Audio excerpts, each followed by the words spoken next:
안식 후 첫날에 예수님의 무덤에 제일 먼저 찾아갔던 사람은 막달라 마리아라는 여인이었습니다.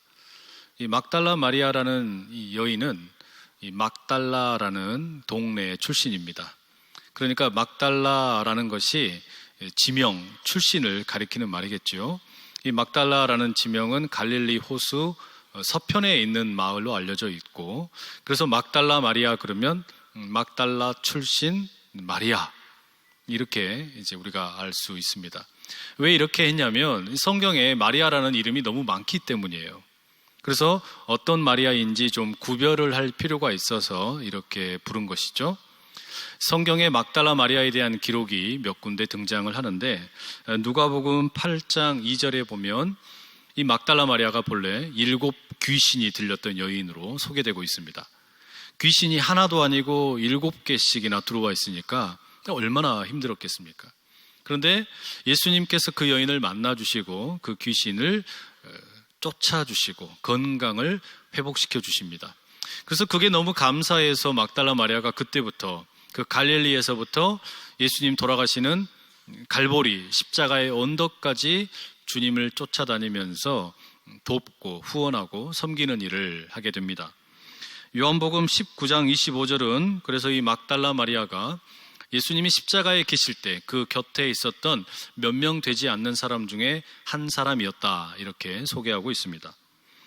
바로 그 막달라 마리아가 예수님이 돌아가시고 안식일이 지나고 안식 후 첫날, 아직 어둠이 물러가지 않은 그 새벽 시간에 무덤에 달려 나왔다라고 적고 있습니다.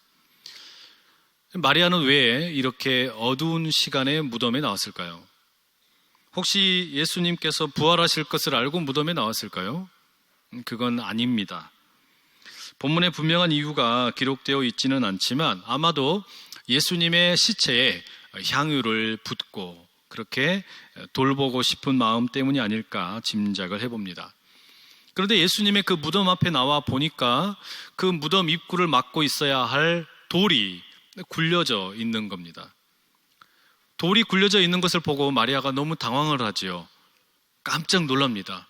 이게 도대체 어떻게 된 일인가? 그래서 급한 마음에 마을로 내려가가지고 베드로와 이름을 알 수 없는 다른 제자, 예수님이 사랑하는 제자라고만 적혀 있는데요, 그 두 사람에게 이 이야기를 들려줍니다. 그 2명의 제자가 이제 이 소식을 듣자마자 허겁지겁 무덤을 향해 뛰어갑니다. 재미있는 것은 본문에 우리가 읽지 않았지만 요한복음 20장 4절에 보면 이 이름이 알려지지 않은 제자가 베드로보다 달리기를 더 잘했다라고 적고 있습니다. 성경에 이런 표현 나온다는 게 참 재미있죠. 이 요한복음의 저자는 이 베드로를 좀 놀리기 위해서 이렇게 적었을까요? 배가 좀 많이 나와가지고 뒤뚱뒤뚱 뛰느라고 늦었다라고 이렇게 적었던 것일까? 글쎄 잘은 모르겠습니다. 그런데 여기에 대해서 초대교회 교부 중에 한 사람이었던 이쇼다드 메르브라는 사람이 이 두 제자의 달리기에 대해서 재미있는 해석을 해놓은 내용이 있습니다. 이름이 알려지지 않은 제자가 더 빠르게 달릴 수 있었던 이유는 뭐냐? 그가 결혼을 하지 않았기 때문이다. 결혼을 하지 않아서 배가 나오지 않았을까요? 그런 이유 때문에 더 빨리 달렸다라는 겁니다.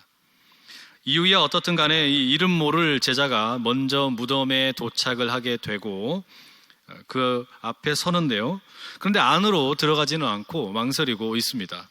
반면에 조금 늦게 도착한 베드로, 숨을 헐떡거리면서 도착을 하자마자 망설일 것도 없이 무덤 속으로 들어갑니다. 이 베드로의 성품을 우리가 짐작할 수 있겠지요. 무덤 속에는 시체는 없고 시체를 싸고 있던 세마포와 그리고 예수님의 그 얼굴을 감싸고 있던 수건만 덩그러니 놓여 있었습니다. 요한복음은 왜 이 시체를 감싸고 있던 세마포의 모습과 그리고 얼굴을 감싸고 있던 수건의 모양을 비교적 상세하게 묘사해 놓고 있을까요? 그 이유는 이 예수님의 시체가 누군가에 의해서 도난당하거나 또는 옮겨진 것이 아니라는 것을 말하는 것이죠. 만약에 누군가가 그 무덤에서 의도적으로 예수님의 그 시체를 짊어지고 옮기거나 도난을 했다 그러면 굳이 예수님의 시체를 감싸던 세마포를 벗겨내고 또 얼굴을 가리고 있던 수건을 벗겨내고 갈 필요가 없겠지요. 오히려 그게 더 흉하니까 그대로 옮겼을 것입니다. 그런데 요한복음은 바로 그렇지 않다. 예수님의 시체가 옮겨지거나 또는 누군가가 도난한 것이 아니다라는 걸 보여주기 위해 그 세마포와 수건을 있는 그대로 묘사해 주고 있습니다. 여러분, 그러면 좀 짓궂은 상상을 좀 해볼 수 있지 않을까요? 예수님이 입고 계시던 옷을 다 벗어버리셨으면 부활하신 예수님은 무슨 옷을 입고 계셨을까요? 베드로는 무덤 안에 들어가가지고 이 모든 광경을 다 보았습니다. 하지만 어떤 반응을 했는지 우리가 알 수 없죠. 기록이 없기 때문입니다. 반면에 20장 8절에 의하면 이름을 모르는 이 제자는 이것을 보았고 믿었다라고 적고 있습니다.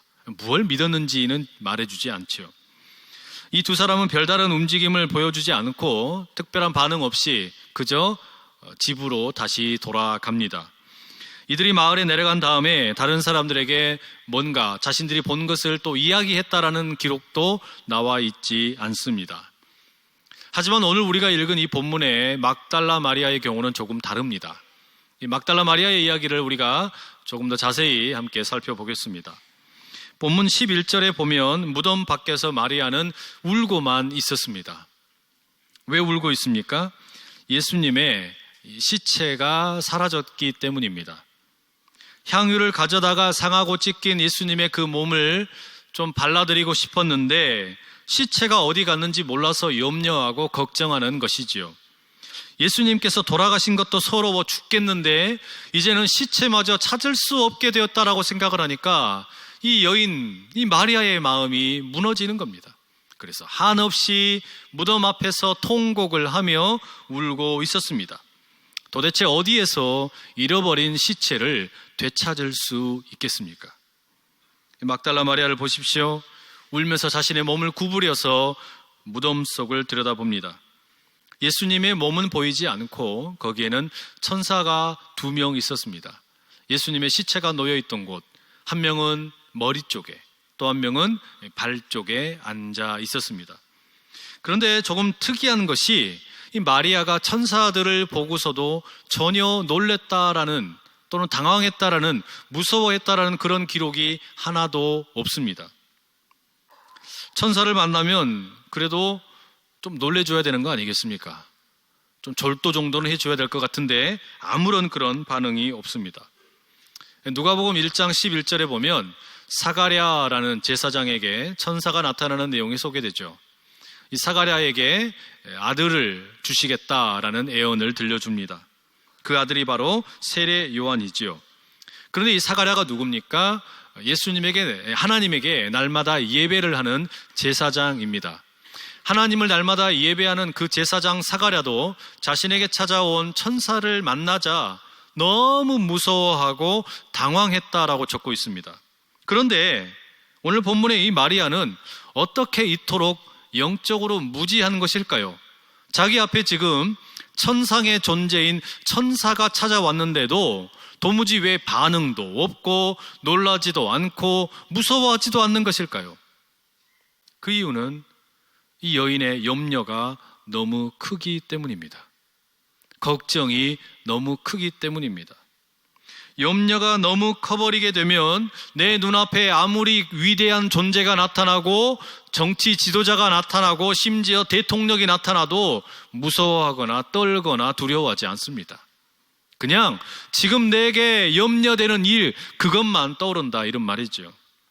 그래서 지금 마리아는 예수님의 시체를 잃어버렸다라는 이 생각 때문에 자기 눈앞에 펼쳐져 있는 천상의 존재들을 보면서도 신기해하지도 않고 놀라지도 않고 그냥 그저 마리아의 눈에 비친 그들은 일꾼처럼 보였는지도 모르겠습니다. 천사들이 마리아에게 묻죠. 여자여, 어찌하여 울고 있느냐? 마리아가 대답합니다. 사람들이 내 주님을 옮겨다가 어디 두었는지 내가 알지 못함이니이다. 당신이 누구냐라고 묻지도 않고 어떻게 여기 왔냐라고 묻지도 않고 동굴 속에 있는 그 천사들을 향하여 마리아가 가지고 있는 유일한 관심사는 예수님의 시체가 어디 있는지 모르겠습니다. 그것밖에 없었습니다.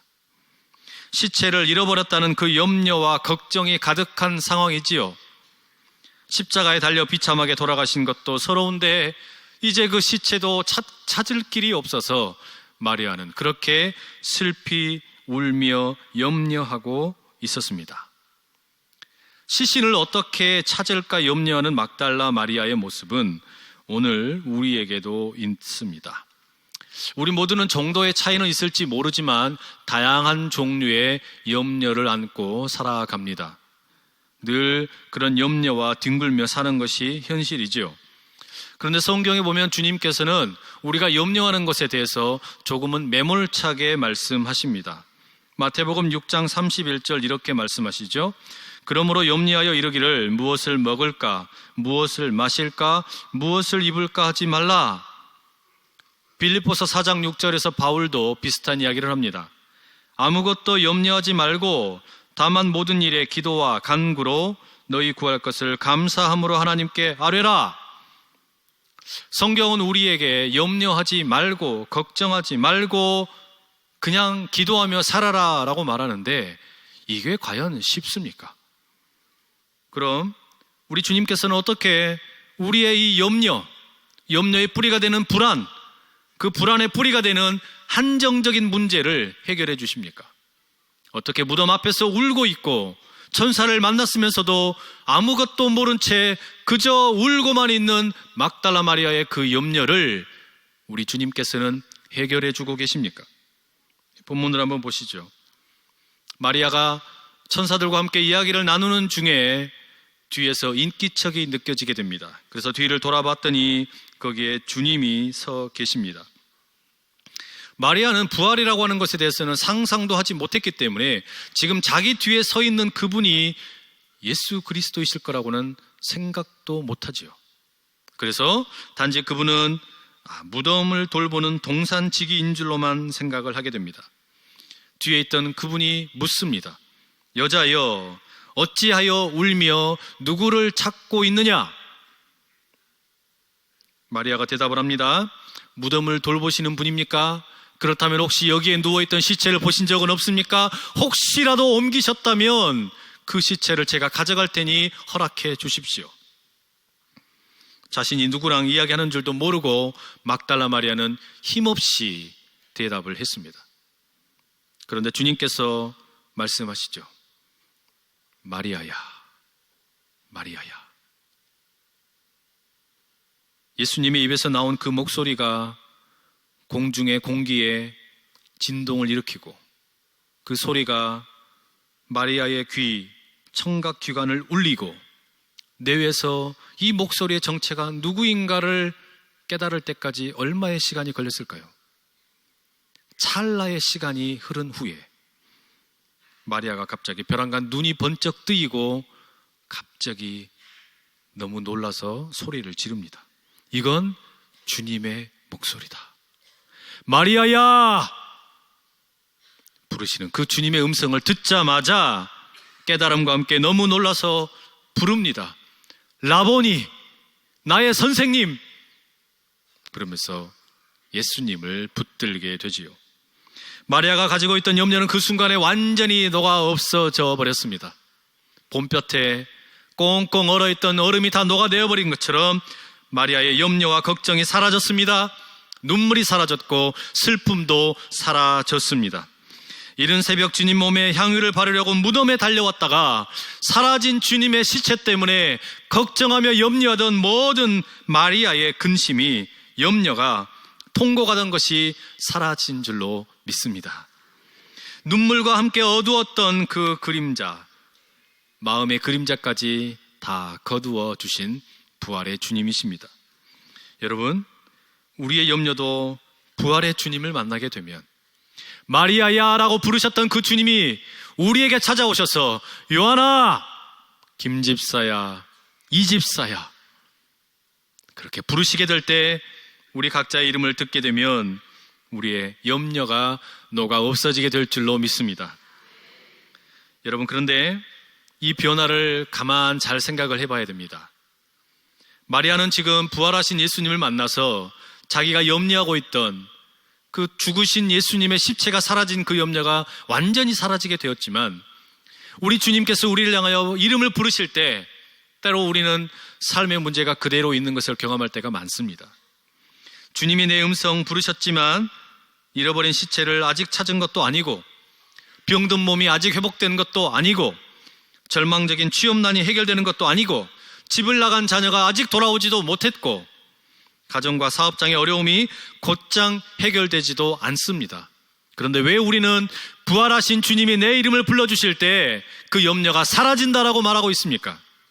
그것은 부활하신 주님이 내 이름을 불러주시게 되면 염려가 소망으로 바뀌기 때문입니다.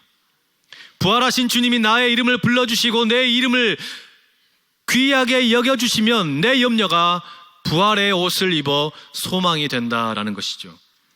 이게 무슨 소망입니까? 주님을 통해 우리가 갖게 되는 소망은 우리의 불안, 그 불안의 근거가 되었던, 뿌리가 되었던 모든 것이 한정되어 있던 것을 이제는 털어버리는 소망이 되는 줄로 믿습니다.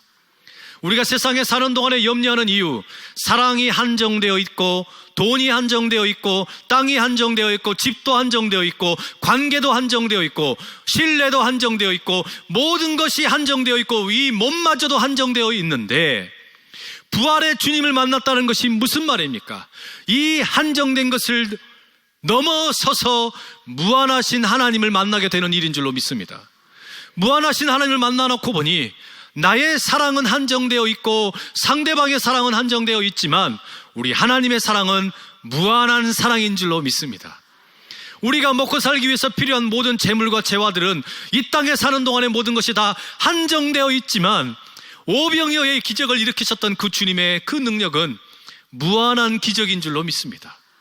내가 이 땅에 사는 동안에 내 몸은 길어야 100년을 사는 한정되어 있는 것이지만, 부활의 주님을 만나놓고 보니 우리는 영원한 천국에 살 수 있는 바로 그 무한한 생의 약속을 받았기 때문에 소망이 되는 줄로 믿습니다.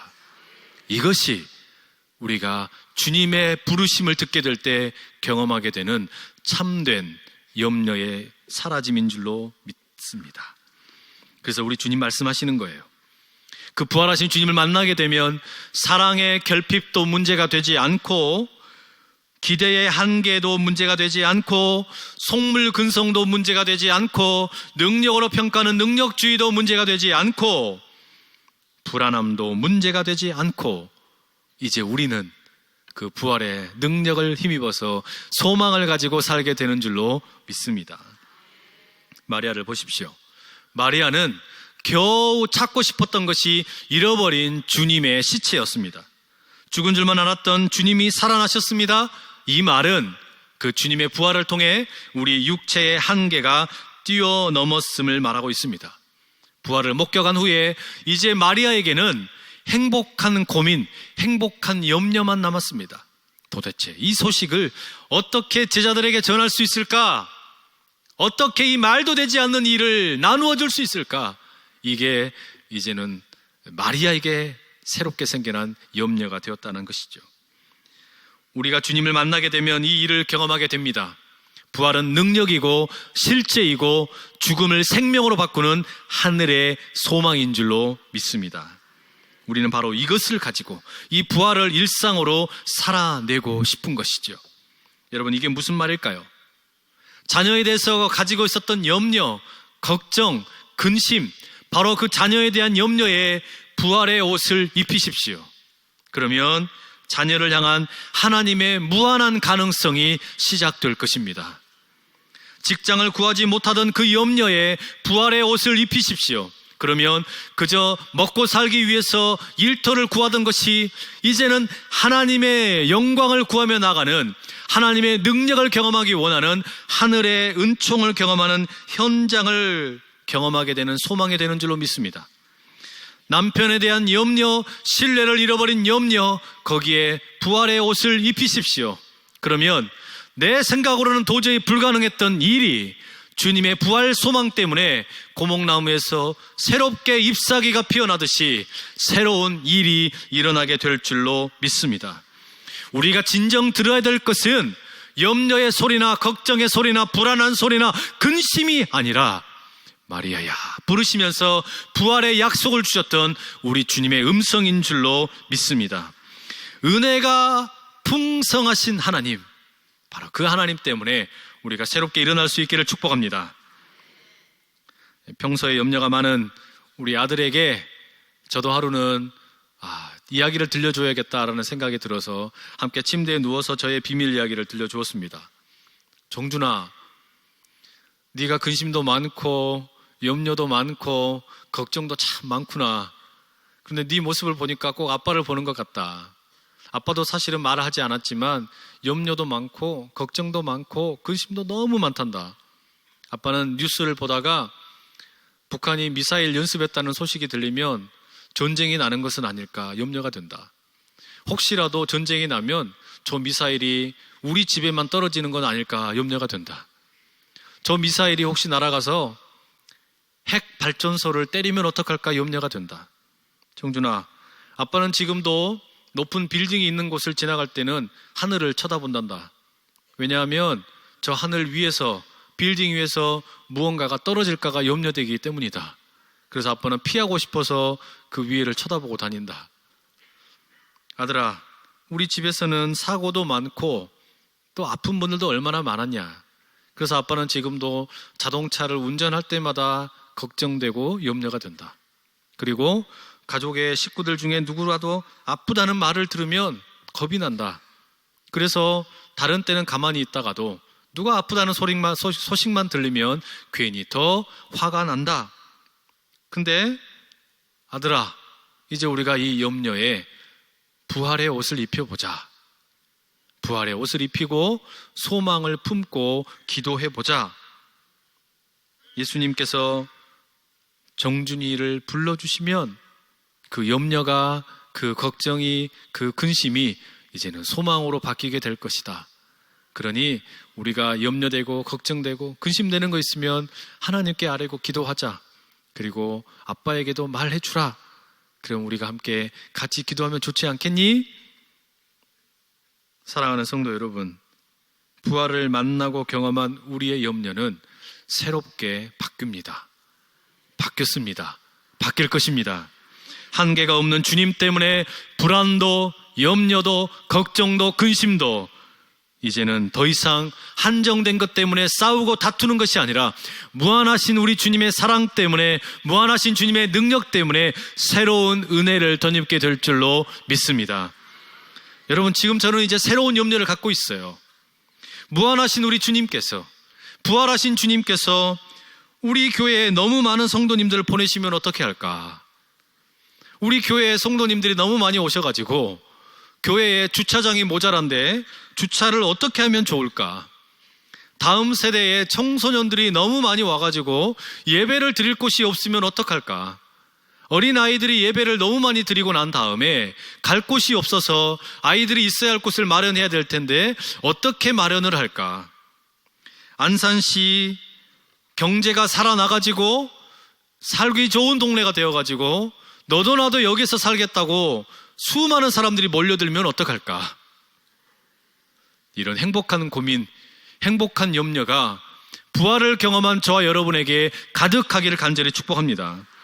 마리아야 부르셨던 그 부활의 주님께서 여러분의 이름을 부르실 때 우리의 염려도 굴러떨어지고 걱정도 굴러떨어지고 그 자리에 천국의 소망과 부활의 소망만 자리 잡게 될 줄로 믿습니다. 아멘.